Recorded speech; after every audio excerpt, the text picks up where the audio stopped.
송아, 송생과학 송쌤입니다. 드디어 3단원 마지막 수업입니다. 지금까지 잘 따라오신 여러분들 정말 감사합니다. 오늘은 생물의 다양성의 위기와 대책을 공부해보는 시간을 가지겠습니다. 많은 동물이 개체수가 줄면서 사라지고 있다고 합니다. 그 원인과 해결책을 같이 공부해보도록 합시다. 어떻게 하면 이들을 구할 수 있을까요? 현재 북극곰은 멸종위기종으로 분류되고 있습니다. 지구온난화로 인한 서식지 파괴와 무분별한 밀렵 때문에 개체수가 줄고 있습니다. 심지어 빙하가 부족해서 번식하기가 어려워 그 개체수 증가에도 지장이 가고 있다고 합니다. 무분별한 밀렵과 서식지 파괴로 몇 년 뒤에 멸종할 가능성이 높은 동물들 중 하나입니다. 무분별한 밀렵과 서식지 파괴로 몇 년 뒤에 멸종할 가능성이 높은 동물들 중 하나입니다. 어떻게 하면 이들을 구할 수 있을까요? 같이 한번 고민해보는 시간 가져보도록 하겠습니다. 오늘은 생물의 다양성이 감소하는 원인을 설명할 수 있다. 생물의 다양성 유지를 위한 활동 사례를 확인할 수 있다가 오늘의 학습 목표가 되겠습니다. 자, 그럼 같이 즐거운 생명과학의 세계에 빠져봅시다. 환경오염이나 서식지 파괴, 남해 등으로 현재 생물의 개체수가 급격하게 줄거나 사라지면서 생물의 다양성의 위기가 증가하고 있습니다. 결국 우리 곁에 있어야 하는 이런 다양한 동물들도 멸종위기종으로 분류된 만큼 생물의 다양성이 감소하고 있습니다. 우리는 다양한 환경 관련의 날을 만들면서 어떻게 해서든지 다양한 생물을 지키기 위한 노력을 하고 있습니다. 5월 22일은 제가 예전에도 설명했던 세계 생물종 다양성 보존의 날이고요. 2월 27일은 북극곰의 날입니다. 이런 날을 정해놓은 이유는 우리가 다양한 생물들을 지키기 위해 노력을 하자는 의미로 날짜를 지정해 놓은 것입니다. 왜 생물의 다양성이 감소하는지 그 원인만 정확히 파악한다면 아직 많은 생물들을 지킬 수 있을지도 모릅니다. 그러면 생물의 다양성 감소의 원인이 무엇인지 하나하나 살펴보도록 하겠습니다. 생물의 다양성 감소 원인으로 첫 번째는 서식지 파괴입니다. 간척지 사업이나 농사, 가축 기르기, 집이나 공장 건설 등으로 인간이 자연을 개발하는 과정에서 일어나고 서식지를 잃은 생물은 결국 사라지게 되는 것이죠. 생물의 다양성을 감소하게 하는 가장 심각한 원인이라고 생각하시면 되겠습니다. 특히 열대우림에는 다양한 생물들이 살고 있는데 인간이 경작지와 목재를 얻기 위해 파괴를 하고 있다는 거죠. 서식지가 파괴되면서 다양한 생물들이 살고 있는 터전을 잃고 개체수가 감소하고 있다는 것을 알 수 있습니다. 두 번째 생물 다양성 감소의 원인으로 포획 또는 남획입니다. 여기 있는 강치라는 동물은요, 독도에서 살았던 바다사자입니다. 1900년대 초 일본이 상업적 어획을 목적으로 강치를 많이 잡아들였고 1940년대 사실상 멸종의 수순을 밟게 되었습니다. 이런 식으로 인간이 마구 생물을 잡아들이면서 특정 생물이 사라지게 됩니다. 포획이나 남획이 결국 생물의 다양성을 감소시키는 원인이 된다는 것이죠.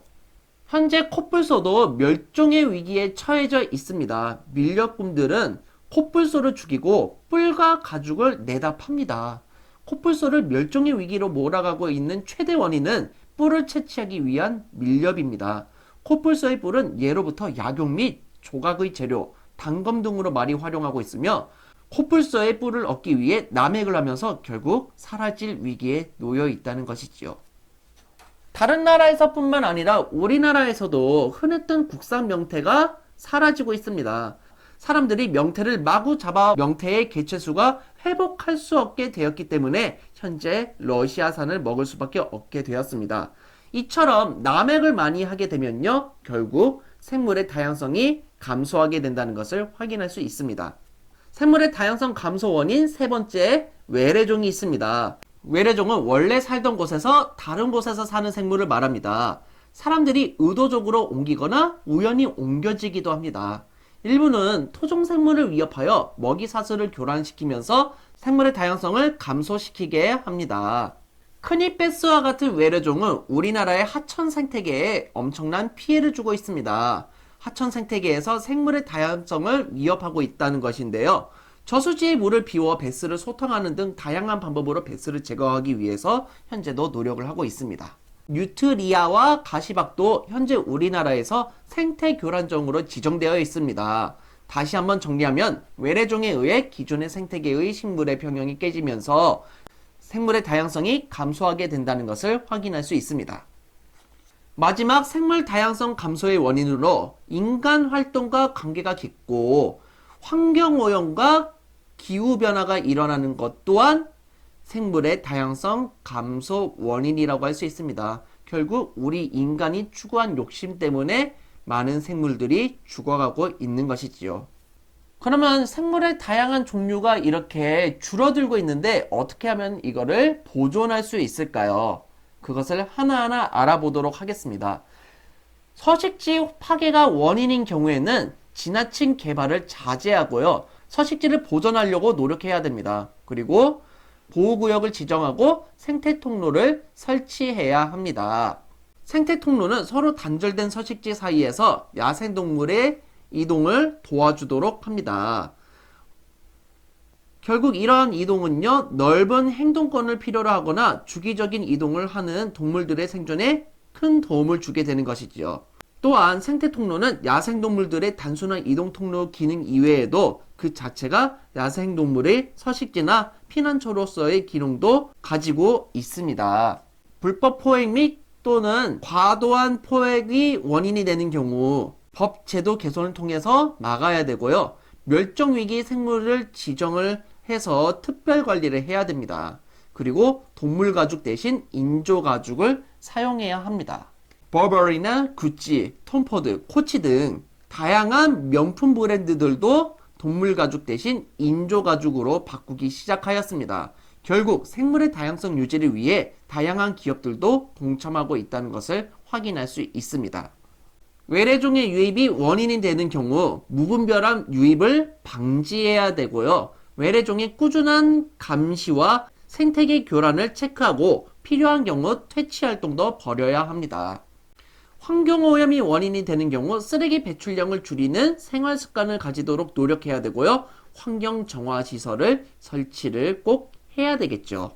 생물의 다양성을 보존하기 위해서 국제, 국가, 개인이 어떠한 노력을 펼치는지 확인해 보도록 할 텐데요. 첫 번째, 국제사회의 생물의 다양성 보존의 활동에 대해서 알아보도록 하겠습니다. 여러 가지의 협약을 맺어서 생물의 다양성을 보존하기 위해 노력을 하고 있습니다.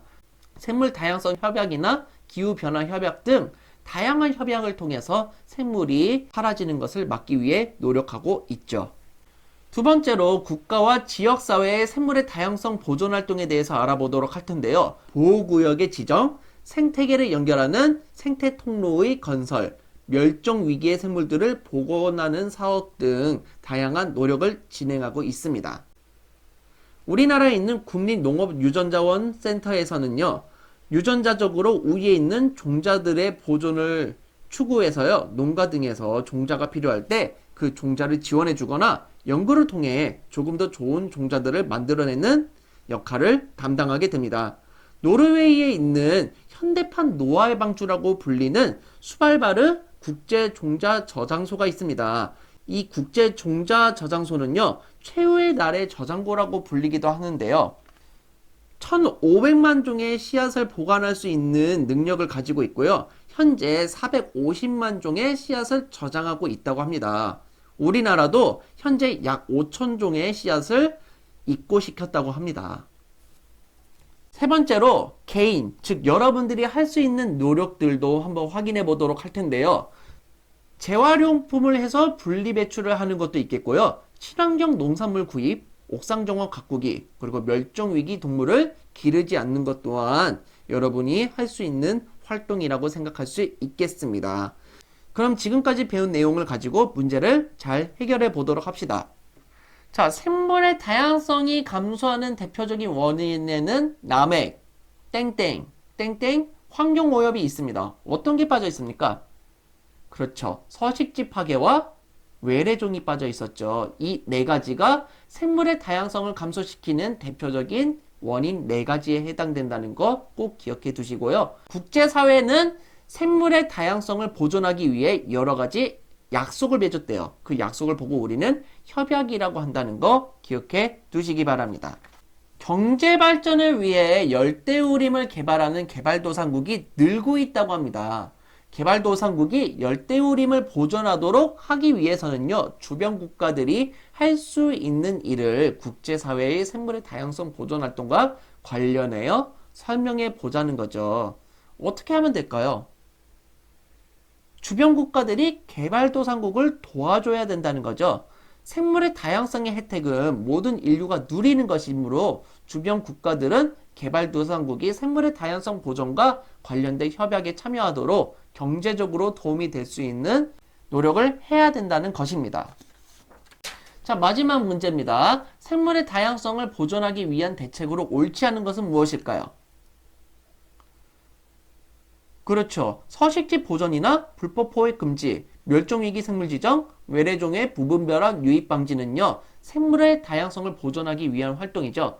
서식지가 단편화되는 게 아니라 서식지가 다양화돼서 다양한 생물들이 살 수 있는 환경을 조성해 줘야 되겠죠. 그래서 답은 2번이 되겠습니다. 와, 여러분 정말 수고 많으셨습니다. 드디어 3단원 생물의 다양성의 내용이 끝났습니다. 우리는 다양한 생물과 더불어 살아가고 있고 다양한 종을 보존해야 결국 우리가 살아갈 수 있다는 것을 이해할 수 있었습니다. 다양한 생물의 보존을 위해 여러분 나름대로 환경을 보호하는 노력을 꼭 기울여 주시기 바랍니다. 여러분과 다른 단원으로 또 찾아뵐 것을 약속드리면서 이번 영상 마치도록 하겠습니다. 3단원 생물의 다양성을 함께 해주셔서 너무나도 감사드립니다. 구독과 좋아요 부탁드리고요. 여러분 항상 행복하십시오. 송바